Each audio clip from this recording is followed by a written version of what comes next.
자, 우리 또 앞뒤적으로 인사해야죠. 잘 오셨습니다. 반갑습니다. 사랑합니다. 예. 간밤에 비가 막 그냥 폭우같이 쏟아져 가지고 아마 잠을 깨신 분들도 계실 텐데 그래도 또 이렇게 아침에는 또 비를 멈춰 주시고 또 저희들 오는 길에 또 하나님이 또 잘 올 수 있도록 도와주신 것 같아서 감사하네요. 오늘 우리에게 주신 말씀 요한복음 3장 31절로 36절 147쪽에 있습니다. 신약성경 요한복음 다 찾으시고요. 같이 천천히 읽도록 하겠습니다. 시작. 위로부터 오시는 이는 만물 위에 계시고 땅에서 난 이는 땅에 속하여 땅에 속한 것을 말하느니라. 하늘로부터 오시는 이는 만물 위에 계시나니 그가 친히 보고 들은 것을 증언하되 그의 증언을 받는 자가 없도다. 그의 증언을 받는 자는 하나님이 참되시다는 것을 인쳤느니라. 하나님이 보내신 이는 하나님의 말씀을 하나니 이는 하나님이 성령을 한량없이 주심이니라. 아버지께서 아들을 사랑하사 만물을 다 그의 손에 주셨으니 아들을 믿는 자에는 영생이 있고 아들에게 순종하지 아니하는 자는 영생을 보지 못하고 도리어 하나님의 진노가 그 위에 머물러 있느니라. 아멘. 오늘 본문을 가지고 천국에 사는 사람이라는 제목으로 말씀을 전하겠습니다. 여러분, 인생에 있어서 가장 행복하다고 느끼는 때가 언제일까요? 그러니까 이렇게 생각합시다. 10대, 20대, 쭉 30대 이렇게 연령대별로 인생에서 가장 행복하다고 느끼는 때는 몇 대, 20대일까요? 30대일까? 이런 거죠. 어떻게 생각하세요? 한 조사에 따르면 20대가 가장 행복하다 그래요. 20대. 걱정이 적고 또 미래에 대한 어떤 그 희망이 있어서 그렇다네요. 이유가. 근데 한국의 지금 사정들 보면은 꼭 20대가 그렇게 행복해 보이지는 않은 것 같아요. 근데 이제 통계를 보면 이제 일반적으로 20대가 아무래도 꿈이 있잖아요. 그죠? 그때는 뭐든지 다 할 수 있을 것 같은 그런 어떤 이렇게 비전을 가지고 있기 때문에 그렇게 말하지 않을까 싶어요. 그 다음은 60대라네요. 60대. 왜냐하면 이때가 되면은 욕심을 탁 버리고 세상 욕심을 버리고 주어진 환경에 만족하는 것이 낫다는 사실을 뒤늦게 깨달았으랍니다. 인생을 쭉 살아오면서 한 60대가 되어 보니까 그래, 세상 사는 거 별거 아니더라. 그 욕심 부릴 필요도 없고 그냥 내가 지금 이 현재 만족하며 사는 게 죄지다. 이제 이거를 이제 60대에 늦게 깨닫게 돼서 그렇다는 것이죠. 그 외에도 있는데 반대로 그러면 가장 불행하다고 느끼는 때는 언제일까요? 여러분 보시기에. 여러분 인생 살아오시면서. 40대라고 그러네요. 왜냐하면 돈 쓸 때는 많은데 능력이 없어서랍니다. 좀 이해가 가죠. 애들 다 크고 이제 막 돈 한참 많이 들어갈 때잖아요. 근데 그렇게 할 수 있는 그게 없으니까 이제 막 자괴감이 몰려오면서 그냥 아유 이러면서 이렇게 낙심이 된다고 그래요. 그런데 여러분 그런 나이대에 상관없이 100% 행복하다고 느끼며 사는 방법이 있습니다. 오늘 그 방법을 말씀드릴게요. 그 방법이 뭐냐고요? 한번 봅시다. 31절 읽겠습니다. 시작. 땅에서 난 이는 땅에 속하여 땅에 속한 것을 말하느니라. 하늘로부터 오시는 이는 만물 위에 계시나니. 여기 이제 땅에서 난 이가 있고 하늘로부터 오신 이가 있거든요. 누굴까? 누구를 두고 하는 말일까? 자, 먼저 하늘로부터 오시는 이가 누굴까요? 여러분, 이제 성경을 이제 우리가 이 부분만 읽었는데 앞뒤를 보면 여기 이 하늘로부터 오시는 이는 당연히 예수님입니다. 그도 그럴 것이 예수님은 남자의 정자와 여자의 난자가 만나서 생긴 그런 인간으로 오셨지만 인간이 아니지 않습니까? 하나님이지 않습니까? 그죠? 그러니까 하나님이 인간의 모습으로 오셨다라고 볼 때 예수님이 하늘로부터 오신 이가 맞죠. 그분은 동정녀 마리아에게서 성령으로 잉태되어진 하나님의 아들이 맞습니다. 그러니까 예수님은 우리가 똑같은 인간이시지만 근본적으로 하늘에서 오신 분이다. 그러면 땅에서 나니는 누굴까? 땅에서 나니는 앞에 내용을 보면 바로 세례 요한을 말합니다. 세례 요한. 세례 요한은 어떤 사람입니까? 하나님이 당시에 믿음 좋다고 인정한 제사장 사가랴라는 제사장이 있었습니다. 스가랴죠, 스가랴. 그리고 그 아내는 엘리사벳입니다. 엘리사벳. 근데 그 두 부부가 나이가 많아서 아들을 못 낳는데 천사가 내려와서 아들을 낳게 해주겠다. 계시를 받은 거죠. 그래서 낳은 아들이 세례 요한입니다. 이 기적 같은 일이 일어났죠. 뭐 옛날에 아브라함의 아내 사레가 아이를 못 낳는데 낳았던 것처럼 이 세례 요한의 부모님도 이제 나이가 많아서 누가복음 1장의 내용입니다. 아이를 못 낳고 있는데 이제 천사가 나타나서 이제 요한을 낳게 될 것이다. 이렇게 이야기하죠. 그래서 낳아진 아들이 이 요한, 세례 요한입니다. 그래서 그는 땅에서 난 이가 맞습니다. 엘리사벳은 예수님의 어머니 이름이 뭐죠? 마리아죠. 마리아와 사촌지간입니다. 사촌언니입니다. 그리고 세례 요한은 이제 예수님과 관계를 보면 이제 6개월 먼저 이 땅에 태어난, 그러니까 예수님의 모촌형? 뭐 이 정도 되겠죠. 어머니끼리 사촌이니까 이제 이렇게 됩니다. 맞나요? 5촌? 6촌인가? 그렇게 친척형입니다. 이제 이 세례 요한에 대해서는 누가복음 1장에 잘 나타나 있어요. 한번 그 중에 한 구절을 볼까요? 1장 15절 시작. 이는 그가 주 앞에 큰 자가 되며 포도주나 독한 술을 마시지 아니하며 모태로부터 성령의 충만함을 받아. 예. 요한의 이름은 천사가 지어줬습니다. 물론 천사라는 것은 이제 하나님의 대리이니까 궁극적으로 하나님이 지어줬다고 보면 되죠.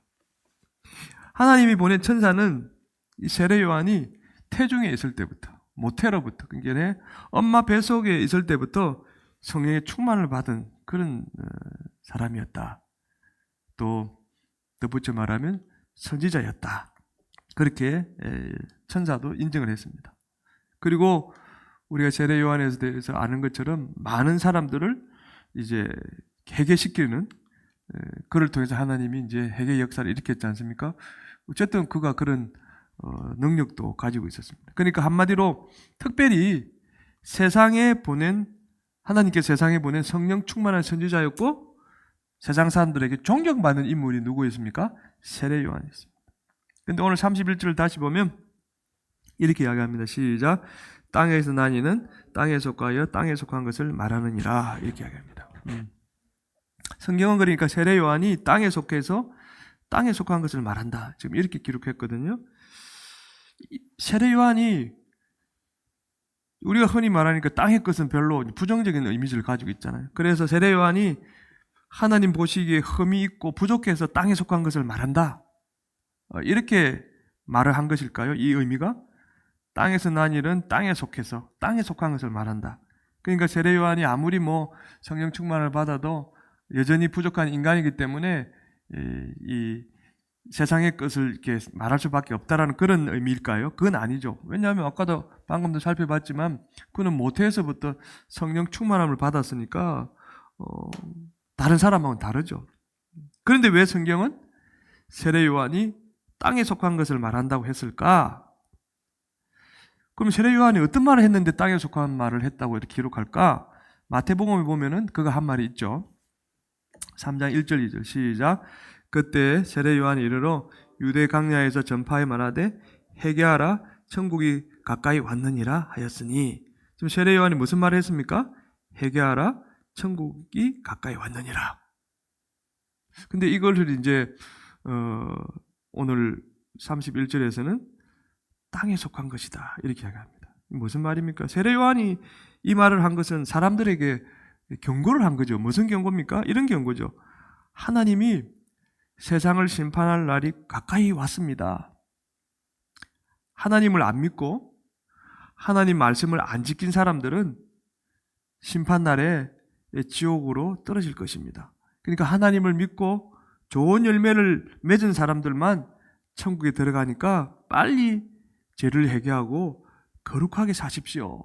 이걸 이야기했습니다. 회개하라, 천국이 가까이 왔느니라. 누가복음 보면 좀 더 리얼하게 이렇게 말하죠. 3장 9절 시작.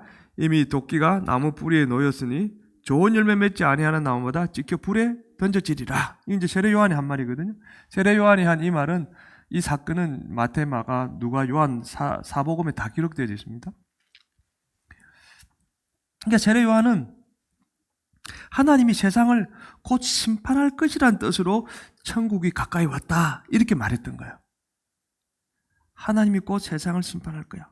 근데 여러분, 세례 요한이 경고한 대로 하나님이 세상을 심판했나요? 지금까지? 아직 안 했죠.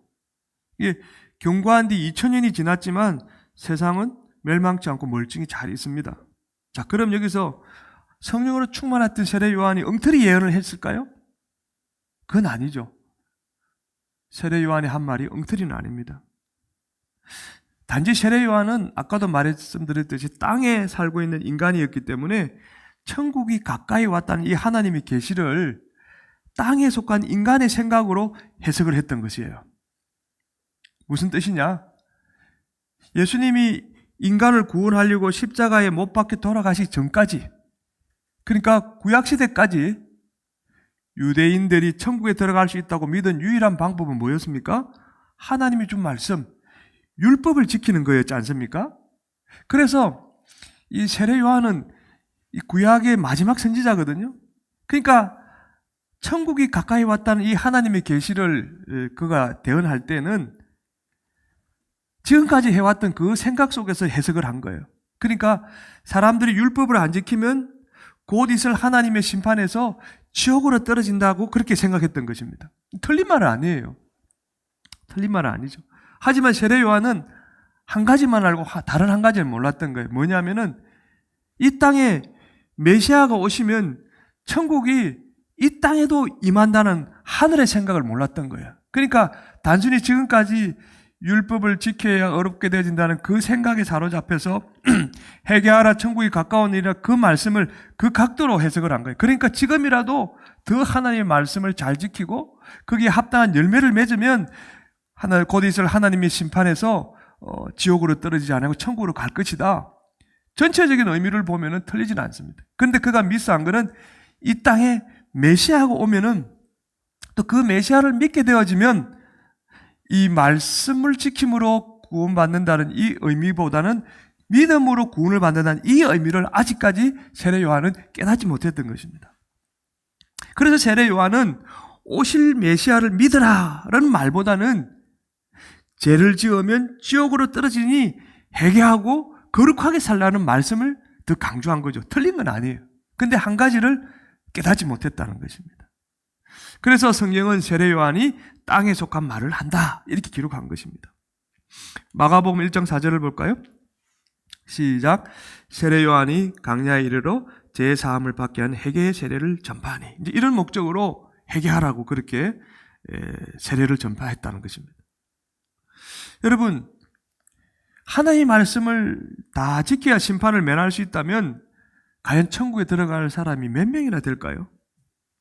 여러분들은 천국에 들어갈 자신이 있나요? 그렇게 해서 천국에 들어간다면? 저도 그렇고 아마 아무도 자신을 못할 거예요. 왜냐하면 사탄이 지배한 이 세상에 우리가 살아갈 때 우리는 이런저런 죄의 유혹에 넘어지지 않습니까? 또 뭐 내가 원하든 원치 않든 나도 모르게 또 죄를 떡 지을 수도 있지 않습니까? 생각으로도 그렇고. 그러니까 좋은 열매를 맺어야 천국에 들어간다는 이 세례 요한은 말은 맞긴 맞는데 정답이긴 하지만 우리가 완전하게 지킬 수 없는 땅에 속한 말이다라는 것입니다. 만약 세례 요한의 말대로 한다면 아마 천국은 텅텅 비게 될 것이고 지옥은 막 사람들이 꽉 차서 어떻게 보면 발 디딜 틈도 아마 없게 될 것입니다. 자, 그런데 우리 중에는 아직도 이 땅에 속한 말을 따르는 사람들이 있습니다. 어떤 사람일까요? 광야에서 살았던 그 세례 요한의 모습을 보고는 금욕 생활하면서 죄만 안 지으면 잘 살고 있다고, 내가 믿음 안에 거한다고 착각하는 사람들이 바로 지금 땅에 속한 말을 따르는 사람일 수 있습니다. 예수를 믿는다고 하면서도 여전히 율법적인 사고에 머물러 있는 것이죠. 이런 사람은 죄를 안 짓고 좀 자기가 거룩하게 산 날은 기분이 막 좋아가지고 행복함을 느낄지 모르겠어요. 근데 죄를 딱 짓는 순간 조금이라도 좀 자기가 볼 때 덜 거룩하게 산 날은 그냥 하나님께 이 벌을 받을까 봐 두려움이 앞서는 그런 사람이 땅에 속한 말을 따르는 사람인 것이죠. 또 어떤 사람이 있을까요? 광야에서 열심히 그냥 석청과 메뚜기를 먹고 또 낙타 트로스를 입고 사는, 그러면서도 하나님의 나라를 전파하는 그 세례 요한을 보고는 그래, 내가 예수 믿으니까 봉사도 해야지. 교회 봉사만 열심히 하면 내가 복을 받으며 살다가 천국에 들어갈 것이다. 이렇게 믿는 사람도 있다는 것이죠. 이런 사람은 교회 봉사를 열심히 했는데 자기가 하는 일이 좀 이렇게 어려움을 당하고 꼬이면 왜 내가 이렇게 열심히 했는데 나에게 복을 안 주냐고 섭섭한 마음을 가지는 사람, 이런 사람이 바로 이 땅에 속한 말을 따르는 사람이 아닐까. 또 어떤 사람은 그래요. 내가 그래도 이 봉사하니까 하나님이 이 정도 지켜주시는 거지, 이 봉사 안 하면 내가 벌을 받을 줄도 몰라. 이렇게 억지로 봉사하는 사람도 있을 것 같아요. 하나님은요, 우리가 억지로 거룩하게 살고 억지로 봉사한다고 복을 주는 분은 아닙니다. 하나님은 우리가 세례 요한의 반의 반도 못 따라가는 연약한 자들이라는 거 아십니다. 그러니까 세례 요한이 어떻게 보면 해석한 이 말씀을 잘 지켜 선한 열매를 맺고 회개함으로 구원받는다는 이것은 사실은 우리에게 어려운 일이죠. 그것을 아시니까 하나님은 자기 아들을 이 땅에 메시아로 보내신 거예요. 그래서 그분이 오셔서 이런 말씀을 하셨죠. 마태복음 4장 17절 시작. 이때부터 예수께서 비로소 전파에 이르시되 회개하라, 천국이 가까이 왔느니라 하시더라. 이때부터는 세례 요한이 이제 사역을 막 하다가 헤롯 왕에 의해서 감옥에 갇힌 때부터, 또는 감옥에 갇혀서 순교하기 직전 때부터, 이런 뜻입니다. 감옥에 갇힌 후부터, 또는 감옥에 갇혀서 이제 죽기 바로 전부터, 이런 뜻입니다. 그러니까 세례 요한이 활동을 할 수 없는 상황이 된 거죠. 그때 예수님은 이제 당신이 직접 세례 요한을 대신해서 사역을 하기 시작하십니다. 근데 그때 하신 말이 뭐냐면은 회개하라, 천국이 가까웠느니라. 그러니까 예수님도 세례 요한이 했던 말 그대로 지금 하고 있죠. 그런데 성경을 보면은 예수님을 보고 땅에 속한 말을 했다고 기록하지 않았습니다. 똑같은 말을 했지만 세례 요한이 했을 때는 땅에 속한 말이라고 했지만 예수님이 이 말을 하셨을 때는 땅에 속한 말을 했다고 기록하지 않고 이렇게 기록합니다. 오늘 34절 시작. 하나님이 보시니는 하나님의 말씀을 하나니 이는 하나님의 성령을 한량없이 주심이라. 여기 하나님이 보내주신 이가 누굽니까? 예수님이잖아요. 성경은 예수님이 지금 어떤 말을 했다고 기록했냐면 하나님의 말씀을 했다. 그러니까 세례 요한과 똑같은 말을 했지만 예수님은 하나님의 말씀, 즉 하늘에 속한 말을 했다고 지금 이렇게 기록한 것입니다. 왜 그럴까? 세례 요한과 예수님이 하신 말 똑같은데 세례 요한은 땅에 속한 말이라고 기록했고 예수님이 하신 말씀은 하늘의 말, 하늘에 속한 말, 하나님의 말씀이다, 이렇게 기록했습니다. 예수님이 지금 하신 회개하라, 천국이 가까우니라는 말씀은 세례 요한의 해석과 조금 다르기 때문에 그렇습니다. 이 말은 하나님이 세상을 심판할 날이 단지 가까웠다는 그런 세례 요한의 해석, 그 뜻도 있지만 그거보다는 하나님의 아들인 예수님, 당신이 직접 인간들에게 천국을 주려고 세상에 왔다는 그런 의미인 것입니다. 회개하라, 천국이 가까이 왔다. 그 당신이 이제 그 천국을 주러 이 땅에 왔다라는 메시아라는 것을 그렇게 밝히고 있는 것이죠. 바꿔 말하면 예수님이 인간들의 모든 죄를 대신 짊어지시고 십자가에 못 박혀 돌아가신 후부터는 이제는 율법을 지켜야 천국에 들어가는 것이 아니라 예수님을 믿으면 천국에 들어가게 된다. 그것을 지금 말씀하고 있는 거죠. 예수님은. 그러니까 예수님을 구원자로 믿는 사람은 죽은 후에 천국에 들어갈 뿐 아니라 그때는 당연히 이제 들어가겠죠. 그러나 이 세상에서도 마치 천국에 사는 것처럼 그렇게 이 복을 받고 행복하게 살게 된다는 그것을 지금 이야기하고 있는 것입니다. 그래서 예수님은 당신이 십자가에 못 박혀 돌아가신 후 부활한다는 말씀을 제자들에게 하시고 그 뒤에 뭐라고 이야기했냐면은 마가복음 9장 1절에 이렇게 이야기합니다. 시작.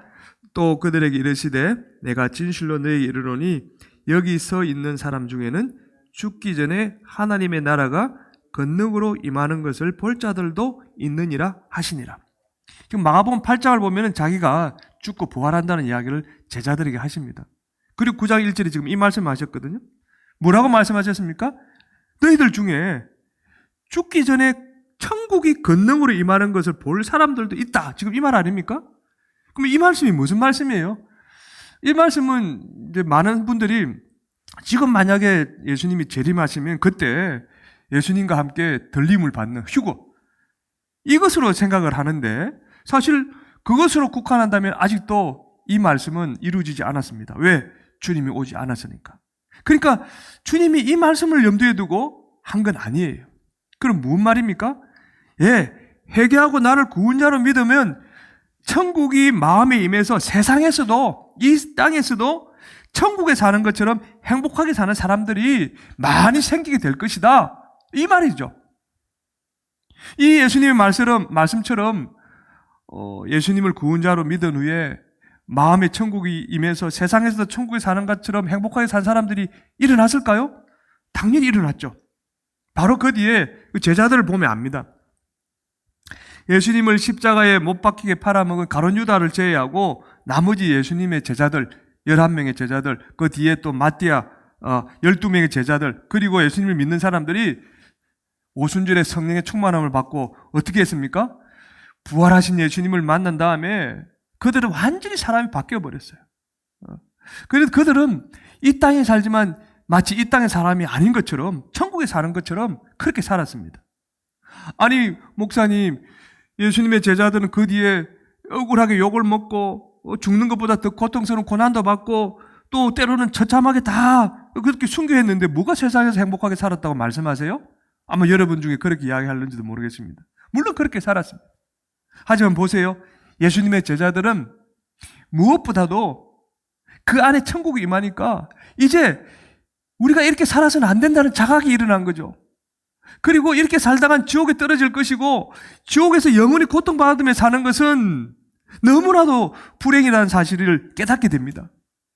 그러니까 그들이 어떻게 했습니까? 그래, 내가 잠깐 살아도 이 땅에 살면서 내가 허무하게 살 수 없다. 잘 먹고 잘 사는 게 다가 아니다. 그것에 집중하지 않았습니다. 세상에서 뭔가 이루려고 하는 것에 애를 쓰지 않았다는 것입니다. 그들은 예수님 때문에 맞습니다. 억울하게 욕을 먹을 때도 있었고 또 고난받을 때도 있었고 또 오히려 자기들이 원하는 일보다 더 큰 어려움을 당할 때 낙심할 때도 있었습니다. 하지만 그때마다 그들은 뭘 생각하는가? 나도 부족하지만 예수님이 가진 그 십자가의 길, 고난의 길에 나도 동참하고 있구나. 나를 동참시켜준 하나님께, 예수님께 너무 감사하다는 마음이 오히려 그들을 기쁘게 만든 것입니다. 상황은 괴롭고 어려웠지만 그 순간순간 하늘을 바라보며 하늘에 쌓일 상급을 바라보며 또 그들의 영혼이 행복을 누릴 수 있었던 것입니다. 그들이 전한 복음을 듣고 많은 사람들이 예수께로 돌아오는 그 일들이 생길 때마다 부족한 나를 통해서도 하나님이 일하신다는 거, 그것을 보고 또 하나님께 감사를 드렸던 사람들이 바로 그들입니다. 그러니까 제자들은 세상에 살았지만 천국을 마음에 품고 살았던 것이죠. 그 때문에 그들은 세상에 줄 수 없는 평안과 행복을 순간순간 느끼며 살아갔던 것입니다. 아이고, 그냥 제자들이니까 그렇겠죠. 우리는 여러분 아닙니다. 오늘날 우리도 그렇게 살 수 있습니다. 사도 바울이 이런 말씀을 하셨죠. 로마서 14장 17절 시작. 하나님의 나라는 먹는 것과 마시는 것이 아니요 오직 성령 안에 있는 의와 평강과 희락이라. 그러니까 하나님 나라 천국은 먹고 마시는 것이 아니다. 이 말은 우리가 아무 걱정 없이 잘 먹고 행복하게 사는 상태가 천국이 아니라는 것입니다. 여러분 생각해 보세요. 천국 하면은 거기서는 아무런 그게 없다라고 그렇게 생각하지 않습니까? 그거는 우리가 이 천국에 대해서 오해를 하기 때문입니다. 천국은 죽은 뒤에 가는, 그러니까 모든 것이 갖추어진 그 미래적 하나님 나라, 우리 그걸 생각하니까 지금 내가 사는 삶이 천국하고는 동떨어진 삶인 것처럼 그렇게 느껴지는 거죠. 그게 아니라는 거 이야기하는 것입니다. 그건 당연히 그때 우리가 완전한 천국 하나님 나라에 가면 그런 일이 일어나겠죠. 그러나 이 땅에서는 아직까지 그것이 안 된다는 거죠. 그럼에도 불구하고 그 천국의 어떤 분위기와 그 느낌을 이 땅에서도 느낄 수 있다는 것입니다. 그러니까 예수님이 이 땅에 오시면서 하나님의 나라를 이미 임했다는 것이죠. 그렇기 때문에 얼마든지 이 땅에서도 천국을 경험할 수 있다. 바로 성령 안에 있는 의와 평강과 희락을 합니다. 이 무슨 말입니까? 천국은 마치 거룩한 하늘나라에 사는 것처럼 이 땅에서도 내 안에 성령이 이미 들어와 계시지 않습니까? 그 성령의 충만함을 받으면 불의를 거부하며 살 수 있다는 거예요. 죄를 안 짓고 살 수 있다는 거예요. 이게 이제 성령 안에서 의라는 뜻입니다. 그러니까 천국에는, 우리가 갈 천국에는 그 죄가 없죠. 그러나 그것이 나중에 천국에 가서만 누리는 것이 아니라 이 땅에서도 내 안에 성령의 충만함이 임하게 되어지면 내가 거룩하게 살 수 있다는 거죠. 그 사람은 지금 천국을 경험하고 있는 것입니다. 또 세상 유혹에 넘어지거나 자기도 모르게 죄를 지었을 때 우리는 죄책감이 먼저 앞서고 그것 때문에 힘들어할 수 있죠. 영혼이 그 죄로 인하여 너무나 괴로움을 당할 때 있지 않습니까? 그러나 우리는 하나님 앞에 연약한 죄인임을 고백하고 예수의 보혈로 그 죄를 용서받을 그 특권이 있지 않습니까? 그 하나님께 고백만 하면은 그 모든 죄로부터 우리를 건져주시고 우리 안에 그 죄책감과 두려움을 다 제거해 주시고 우리 안에 뭘 주십니까? 참 평안함을 주시잖아요. 이게 바로 성령 안에서 평강이라는 것입니다. 여러분이 죄로부터 자유함을 누리고 마음에 평강이 있다면 여러분은 지금 이 땅에 살지만 지금 천국에 사는 사람이라는 것입니다. 천국은 좋은 일이 생길 때는 기뻐하고 나쁜 일이 생기면 슬퍼하는 그런 감정 상태가 아니라는 거예요. 어떤 상황에서도 낙심치 않고 이 땅에 살지만 우리가 바라는 그 미래적인 하나님 나라를 소망하며 기뻐하는 그런 믿음의 상태가 천국이라는 거예요. 그러니까 내가 좀 힘들고 어려운 일이 생겨도 나는 궁극적으로 하나님 나라에 들어갈 것, 이 확신을 가지면 이 땅에서도 기쁨이 넘친다는 거예요. 그래서 이게 성령 안에서 뭐라고요? 희락이라. 그러니까 이런 기쁨을 조곤조곤 여러분들이 느끼고 있다면 여러분들은 지금 천국에 사는 사람인 것입니다. 그래서 예수님은 이런 말씀을 하셨죠. 마태복음 5장 3절 시작.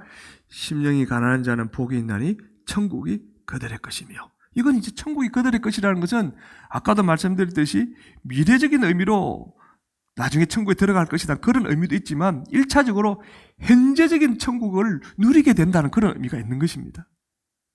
어떤 사람이요? 심령이 가난한 자. 심령이 가난한 자가 어떤 자입니까? 맞습니다.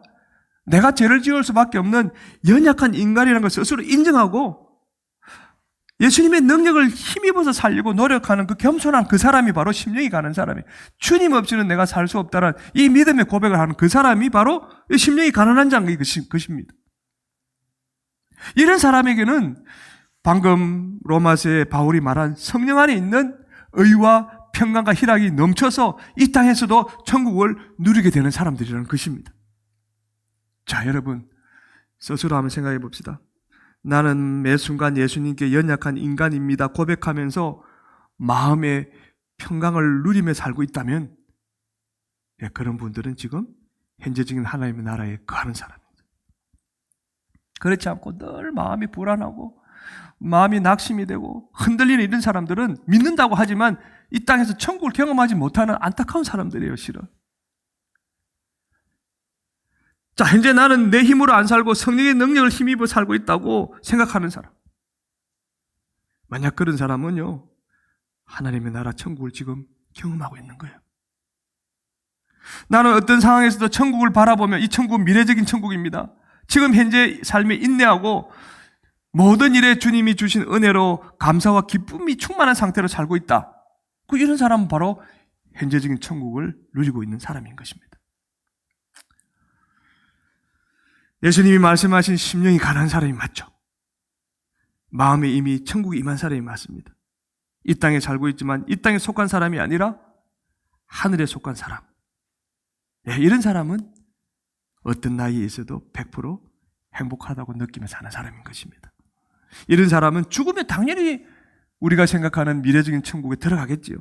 하지만 그 전에라도 이 땅에 사는 그 삶 동안에도 예수님이 주시는 은혜와 복을 받으며 마치 천국에 사는 것처럼, 아니 천국에 사는 그런 행복한 삶을 살 수 있다는 것입니다. 성령 안에서 뭐라고요? 의와 평강과 희락이 천국이랍니다.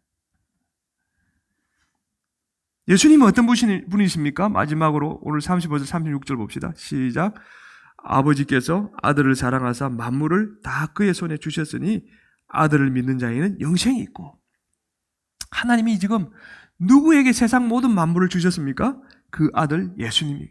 예수님이 하나님이라는 뜻이죠. 그렇기 때문에 우리가 예수님을 믿는다면 예수님은 우리에게 영원히 당신의 그 생명처럼 우리를 끝까지 돌봐주실 것입니다. 이 땅의 삶을 사는 동안. 그 안에 들어가면 천국인 것이죠. 예수님이 저와 여러분을 너무나 사랑한다는 사실을 우리가 믿지요. 여러분이 어떤 죄를 지어도 예수님이 절대 우리를 포기하지 아니하시고 영원히 함께 하시면서 복을 주신다는 사실을 믿는다면 우리는 지금 천국에 사는 사람이 맞습니다. 여러분, 세계 제일의 부자도 하나님이 툭 치시면 한순간에 거지가 될 수 있습니다. 그러니까 그런저런 세상에 돌아가는 것을 볼 때도 하나님이 어떻게 섭리하고 있는지 우리가 느끼지 않습니까? 그렇다면은 좀 내가 지금 살아가는 환경이 좀 나빠다 할지라도 뭐 염려할 필요 없고, 또 반대로 너무 좋아도 그것 때문에 안심할 필요도 없는 거죠. 안심해서는 안 되는 것입니다. 왜냐하면 하나님이 어떻게 하실지 모르니까.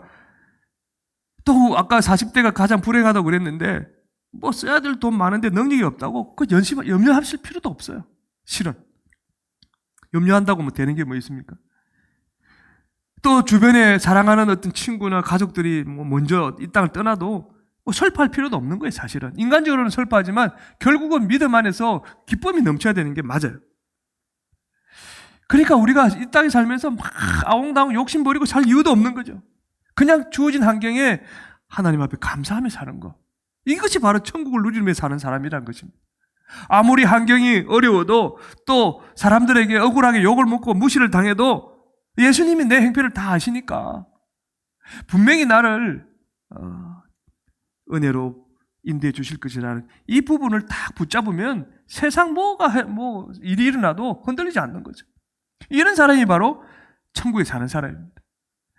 그냥 조그만 일에 그냥 아웅다웅하고 갈등과 어떤 불신으로 서로 싸우고 그런 삶은 어떻게 보면 이 땅에서 지옥을 경험하며 사는 삶이 아닐까요, 여러분? 우리가 그런 삶을 살면 안 되지 않습니까? 저와 여러분 모두 예수님 안으로 들어가게 되어지면 맞습니다. 우리가 바로 이 땅에서 천국을 누리며 사는 사람, 이 땅에서 최고로 행복하게 사는 사람들이 되는 것입니다. 저는 저와 여러분이 이 땅의 삶을 살지만 천국에 사는 삶을 사는 행복한 성도들이 되시기를 주님의 이름으로 축복합니다.